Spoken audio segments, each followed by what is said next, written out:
नमो नारायण। नित्य स्वाध्याय स्वामी श्री चिदानंद जी महाराज। जून 19।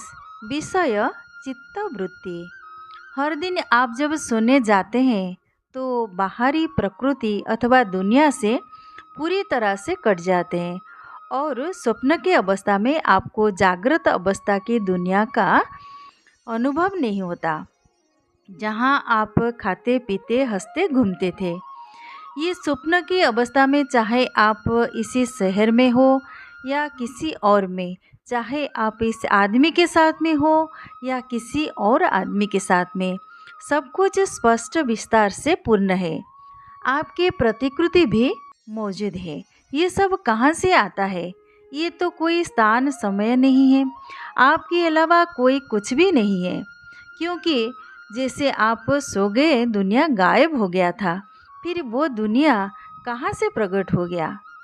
इस तरह ध्यान के लिए जब आपके आँख बंद हो के एक बिंदु में स्थिर करते हो, आप बाहरी दुनिया से संबंध तोड़ देते हो, तो आंतरिक दुनिया मन में प्रकट हो के असंख्य अव्यक्त सुसुप्त संस्कार और अनेक स्मृतियाँ चित्त में उभर के स्वप्न जैसा अनुभव सक्रिय हो जाता है। इसीलिए महर्षि पतंजलि योग विज्ञान को समझने से पहले कहते हैं योग चित्त वृत्ति निरोधः। योग चित्त वृत्ति की नियंत्रण है। मन में विचार स्वतः ही आते रहते हैं।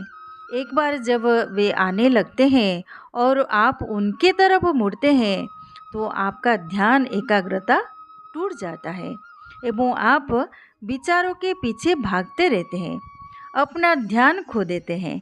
भले ही आपका शरीर स्थिर आसन में है, लोग सोचते हैं अरे ये ध्यान में बैठा है, परंतु वास्तव में ऐसा नहीं होता।